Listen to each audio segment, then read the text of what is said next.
Hello friends. तो ये हमारे प्राचीन इतिहास के क्लास 18 है, जिसमें आज हमारा जो टॉपिक चल रहा है ऋग्वैदिक काल, उसके बारे में पढ़ रहे हैं। ये हमारा ऋग्वैदिक काल की पार्ट सी है। मतलब इससे पहले हमारा ऋग्वैदिक काल में दो वीडियो पार्ट ए और पार्ट बी कंप्लीट हो गई है। और आज हम इस वीडियो में जो ऋग्वैदिक काल में आर्यंस जो थे वो आपके किन देवी देवताओं को मानते थे या किन देवी देवताओं की पूजा करते थे उसके बारे में देखेंगे। तो ऋग्वैदिक काल के देवता व देवियां, हमारा एक अभिलेख मिला था आपका 1400 से 1600 के अंतर्गत ईसा पूर्व में एक अभिलेख मिला था, बोगा जकुई अभिलेख। और बोगा जकुई अभिलेख में दो राजाओं के द्वारा एक संधि की गई थी और उस संधि में जो साक्षी माने गए थे वो आपके वैदिक देवता साक्षी माने गए थे। और इसका उल्लेख आपका ऋग्वेद में भी मिलता है। उसके बाद आता है इंद्र देवता।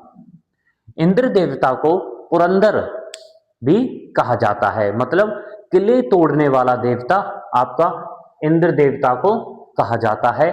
और ऋग्वेद में इंद्र शब्द का जो जिक्र हुआ है वो आपका 250 बार हुआ है, मतलब 250 टाइम्स इंद्र जो वर्ड है वो आपका जिक्र हुआ है उसमें।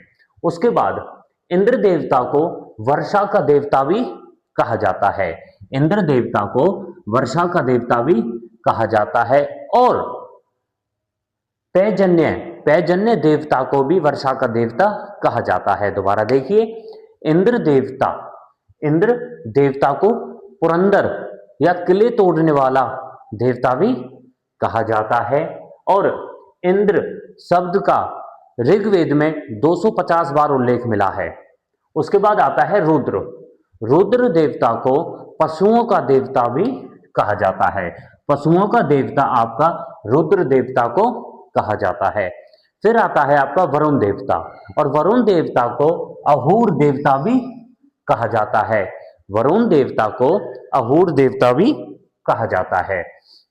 वरुण देवता को जल का देवता वरुण देवता को जल का देवता कहा जाता है, समुद्र का देवता कहा जाता है। उसके बाद ऋतु, मतलब वरुण देवता आपका प्राकृतिक संतुलन का रक्षक भी कहा जाता है। प्राकृतिक संतुलन का रक्षक आपका वरुण अहूर देवता को भी कहा जाता है। फिर आता है आपका सोमदेव।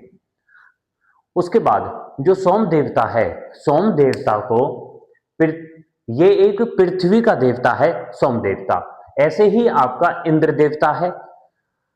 सोम देवता वनस्पतियों का अधिपति भी कहा जाता है।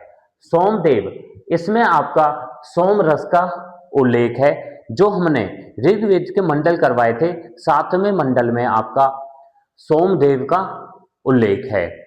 उसके बाद आता है आपका ऋग्वेद।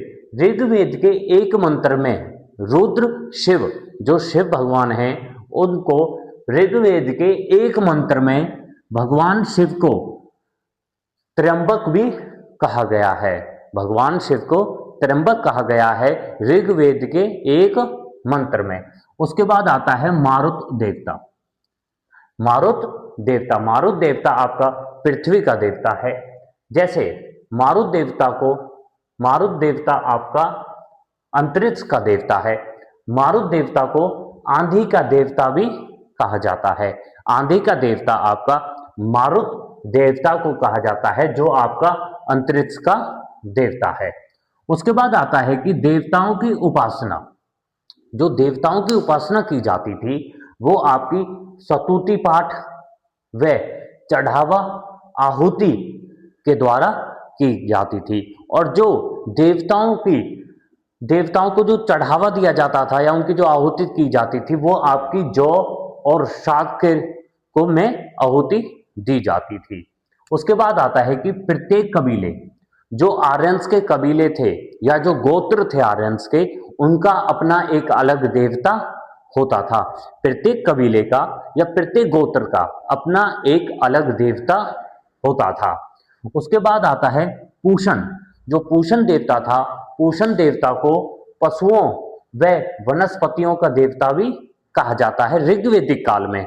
ऋग्वैदिक काल में पूषण को पशुओं व वनस्पतियों का देवता कहा जाता है, परंतु जब उत्तर वैदिक काल आता है, लेटर वैदिक पीरियड आया था 1000 से 600 ईसा पूर्व में, जो उत्तर वैदिक काल आता है, तो उत्तर वैदिक काल में जो आपका पूषण देवता है, पूषण देवता को शूद्रों का, जो शूद्र थे, आपकी जो चौथी जाति थी जिसका वर्णन 10वें मंडल में है, शूद्रों के देवता, मतलब शूद्रों के देवता कहे जाने लगे थे आपके पूषण देवता। उसके बाद आता है पृथ्वी, जो पृथ्वी के देवता हैं, जैसे अग्नि देवता। अग्नि देवता का उल्लेख ऋग्वेद में, अग्नि शब्द का उल्लेख या अग्नि देवता का उल्लेख ऋग्वेद में आपका 200 बारी, 200 टाइम्स इसका उल्लेख मिला है ऋग्वेद में। अग्नि देवता को पृथ्वी के सर्वश्रेष्ठ, मतलब अग्नि देवता जितनी भी पृथ्वी पर देवता थे उनमें से सबसे श्रेष्ठ आपका अग्नि देवता को माना जाता था। अग्नि देवता को प्रकाश का देवता भी कहते थे। अग्नि देवता को सर्वश्रेष्ठ देवता जो पृथ्वी पर थे और प्रकाश का देवता भी कहा जाता था। उसके बाद आता है बृहस्पति देवता। बृहस्पति देवता का जो उल्लेख मिलता है ऋग्वेद में, वो आपका 11 बार मिलता है, 11 टाइम्स इसका उल्लेख मिलता है ऋग्वेद में। उसके बाद बृहस्पति देवता को यज्ञ का देवता भी कहा जाता है, यज्ञ के देवता भी कहा जाता है। फिर आता है सरस्वती देवी। सरस्वती देवी को विद्या की देवी भी कहा जाता है, विद्या की देवी आपकी सरस्वती देवी को कहा जाता है। उसके बाद हमारे एनसीईआरटी में एक वाक्य मिला है, जैसे संपूर्ण वैदिक काल में, जो संपूर्ण वैदिक काल है, मतलब 1500 से लेके 600 ईसा पूर्व वैदिक काल में आपके दो काल आ जाते हैं, ऋग्वैदिक काल और उत्तर वैदिक काल। वो आपका संपूर्ण जो वैदिक काल है, संपूर्ण वैदिक काल में लोगों ने किसी मंदिर का निर्माण नहीं करवाया था और ना ही मूर्ति पूजा की थी। ये वाक्य या ये उल्लेख आपका मिलता है एनसीईआरटी में। उसके बाद आता है आकाश के देवता।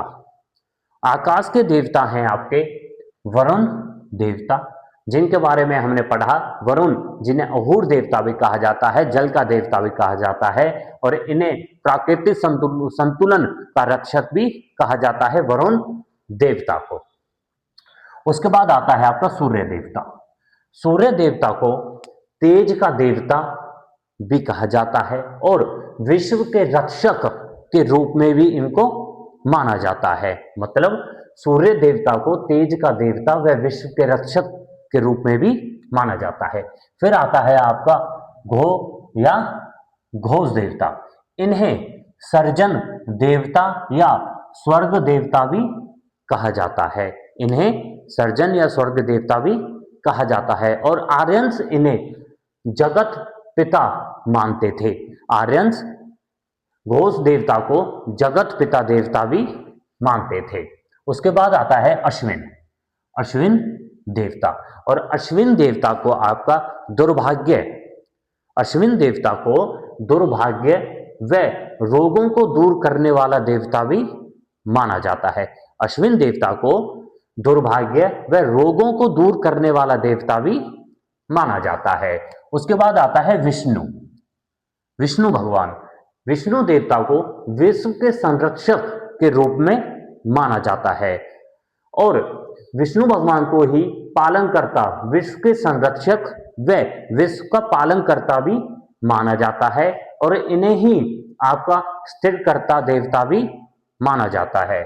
उसके बाद आता है आपका सविता, और सविता को आपका अमरत्व के देवता के रूप में भी जाना जाता है और इन्हीं से ही संबंधित है आपका गायत्री मंत्र, और इन्हीं को ही समर्पित है, इन्हीं भगवान को समर्पित है, सविता भगवान को ही समर्पित है आपका गायत्री मंत्र। और गायत्री मंत्र आपका मंडल 3 में है, जिसके रचयिता हैं आपके विश्वामित्र।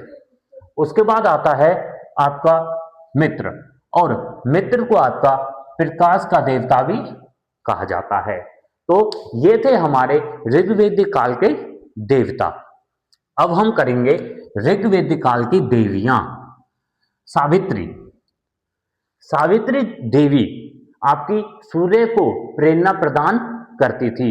सूर्य को प्रेरणा प्रदान करने का जो कार्य था वो था आपका सावित्री देवी का। उसके बाद आता है आपका पृथ्वी देवी, और पृथ्वी देवी को आपकी जगत की माता भी कहा जाता है। जगत की माता आपकी पृथ्वी को कहा जाता है। फिर आता है आपका सिंधु, और सिंधु नदी को नदी देवी भी कहा जाता है। नदी देवी आपकी सिंधु को कहा जाता है। फिर आता है आपका उषा, और उषा को अरुणोदय, उषा को अरुणोदय मतलब प्रातः काल की देवी भी कहा जाता है। प्रातः काल की देवी आपकी उषा को कहा जाता है। फिर आता है आपका अदिति, और अदिति को आपका देवों की महान माता, मतलब जितने भी देव हैं आपके, उन देवों की महान माता कहा जाता है, या देवों की जननी भी कहा जाता है अदिति माता को। उसके बाद आता है आपका रात्रि देवी, और रात्रि देवी को रात की देवी भी कहा जाता है। रात की देवी आपकी रात्रि देवी को कहा जाता है। फिर आता है आपका अर्यन यानी, अर्ण्य यानी को वन देवी भी कहा जाता है। वन देवी किसे कहा जाता है? वन देवी आपका अर्ण यानी को कहा जाता है। फिर आता है आपका पुरापाधी, और पुरापाधी देवी आपकी उर्वत्ता की देवी भी कहा जाता है। उर्वत्ता की देवी आपकी पुरापाधी को कहा जाता है। फिर आता है आपका आप्र देवी, और आप्र देवी को जल की देवी कहा जाता है। जल की देवी आपकी आप्र को कहा जाता है। फिर आता है आपका दिशान, और दिशान देवी को आपकी वनस्पति की देवी भी कहा जाता है। वनस्पति की देवी आपका दिशान देवी को कहा जाता है। फिर आता है आपका सूर्य, और सूर्य देवी को सूर्य देवता की पुत्री कहा गया है। सूर्य देवी को सूर्य देवता की पुत्री भी कहा जाता है। फिर आता है इला, और इला देवी को आराधना आराधना की देवी भी कहा जाता है। आराधना करना किसी देवी का मतलब वो है आपकी इला देवी। फिर आता है आपका जनजातीय राज व्यवस्था। हमने अपनी प्रीवियस क्लास में जनजातीय संघर्ष देखा था कि कैसे ऋग्वेदिक काल में आपका 4 जातियों का मतलब शुरुआत हो गई थी। आपके ऋग्वेद के 10वें मंडल में 4 जातियों का उल्लेख मिलता है, क्षत्रिय, ब्राह्मण और आपका वैश्य और शूद्र, और उन्हीं के आधार पर लोगों को काम मिलता था। उसके बाद 10 राजाओं का भी युद्ध हुआ था। यह आपका हमने प्रीवियस क्लास में पढ़ा था। इसमें हम आपका जनजातीय राज व्यवस्था के बारे में पढ़ेंगे कि कैसी आपकी ऋग्वेद में आर्यंस की राज व्यवस्था होती थी। प्रशासनिक तंत्र मतलब जो आर्यंस के कबीले होते थे, उन कबीलों का जो प्रशासनिक तंत्र था, मतलब जो प्रधान होता था, उसे कबीले के प्रधान आपका आर्यंस के कबीलों का जो प्रशासन होता था उसको संभालता था, और कबीले के प्रधान को ही आपका राजन कहा जाता था या फिर राजा कहा जाता था। उसके बाद जो कबीले का राजा होता था या कबीले का प्रधान होता था, कबीले का राजन होता था, राजा का पद आनुवांशिक हो गया था। मतलब ऋग्वेद में जो राजा का पद था वो आपका आनुवांशिक हो गया था। उसके बाद जरूरी नहीं था कि जो आर्यंस के कबीले थे और जो कबीले का राजा हुआ करता था, जो राजन था, उसके पास असीमित शक्तियां नहीं थी, क्योंकि उसे कबीले के लोगों से सलाह लेनी पड़ती थी। उसके बाद आते हैं कबीले की आम सभा। जो कबीले की आम सभा होती थी उस आम सभा को समिति कहते थे, और समिति का जो चुनाव, समिति आपके राजा का चुनाव करती थी। आर्यंस के कबीले की जो सभा होती थी उसे समिति कहा जाता था, और समिति का कार्य होता था आपके कबीले के राजा का चुनाव करना। उसके बाद आता है आपका विचार विमर्श, कि अगर कोई सभा हो रही है या समिति हो रही है तो उसमें विचार विमर्श किसके द्वारा किए जाते थे? तो वो आपके जैसे सभा, समिति, वृद्ध और गण, ये सब आपके बैठ के आपके विचार विमर्श किया करते थे।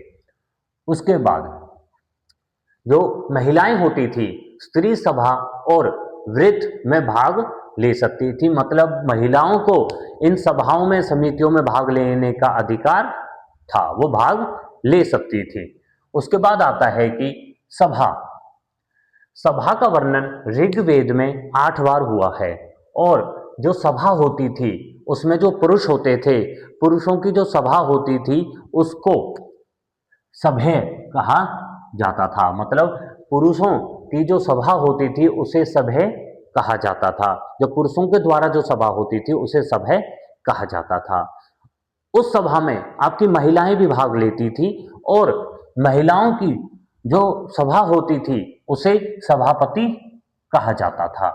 उसके बाद आता है कि राजा की सहायता। जो कबीले का राजा था, जो कबीले का राजन था, उसकी सहायता किस किस के द्वारा की जाती थी?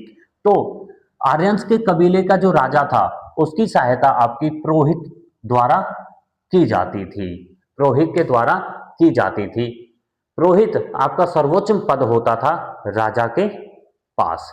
इसी वजह से आपके 10 राजाओं का युद्ध हुआ था, जब भरत कबीला विश्वामित्र को हटाकर वशिष्ठ को पुरोहित बनाना चाहता था, तो विश्वामित्र ने 10 राजाओं के साथ मिलकर सुदास के साथ, वो भरत कबीले के साथ, भरत कबीले का नेतृत्व सुदास ने किया था, उसके साथ युद्ध लड़ता है, परंतु उसमें भरत वंश या भरत कबीले की विजय हो जाती है और वो विश्वामित्र उसको वशिष्ठ को पुरोहित बना देता है। उसके बाद सेनानी, दूसरा पद जो था वो आपका सेनानी का होता था। सेनानी मतलब जिसको भाला चलाना आता था, तलवार चलानी आती थी और कुल्हाड़ी चलानी आती थी, वो आपका सेनानी होता था। फिर था आपका चरागाह। वह चरागाह या बड़े जत्थे का प्रधान जो था उसको व्रजपति कहा जाता था, मतलब जो चरागाह था, चरागाह या फिर बड़े जत्थे का जो प्रधान होता था उसे व्रजपति भी कहा जाता था। उसके बाद ऋग्वेदिक काल में आर्यंस के जो परिवार का प्रधान होता था उसे कुलप कहा जाता था। उसके बाद आता है आपका लड़ाकू दलों के प्रधान। जो लड़ाकू दलों के प्रधान होते थे उसे ग्रामीण कहा जाता था। उसके बाद राजा, जो राजा होता था कबीले का, जो राजन होता था, वो आपका नियमित या स्थायी सेना नहीं रखता था, मतलब आर्यंस में स्थायी सेना नहीं रखी जाती थी, परंतु जब उन्हें जरूरत पड़ती थी या युद्ध के समय स्वजनों की सेना संगठित कर ली जाती थी, मतलब युद्ध के समय स्वजनों की सेना या मिलिशिया, मतलब मिलिशिया भी कहा जाता है, वो आपकी संगठित कर ली जाती थी। तो फ्रेंड्स, ये हमारा ऋग्वेदिक काल का पाठ सी था।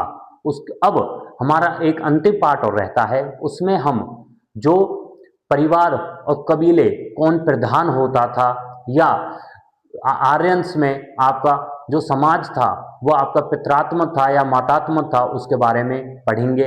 या ऋग्वेदिक काल में कौन सा शब्द कितनी बार आपका उल्लेखित हुआ है उसके बारे में पढ़ेंगे। Thank you.